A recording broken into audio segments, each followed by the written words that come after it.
Azərbaycanda iyunun 10-na gözlənilən hava proqnozu açıqlanıb. Milli Hidrometeorologiya Xidməti məlumat verir ki, Bakıda və Abşeron yarımadasında hava şəraitinin dəyişkən buludlu olacağı, arabir tutulacağı, əsasən yağmursuz keçəcəyi gözlənilir. Lakin gündüz yarımadanın bəzi yerlərində qısa müddətdə az yağış yağacağı, şimşək çaxacağı ehtimalı var. Şimal-qərb küləyi əsəcək. Gündüz cənub-şərq küləyi ilə əvəzlənəcək.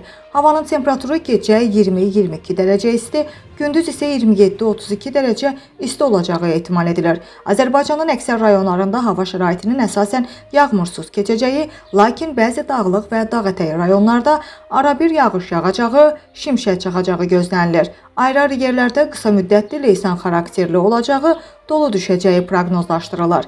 Gecə və səhər bəzi dağlıq ərazilərdə zəif duman olacaq, şərq küləyi əsəcək. Havanın temperaturunun gecə 17-22 dərəcə isti, gündüz isə 30-35 dərəcə isti olacağı gözlənilir.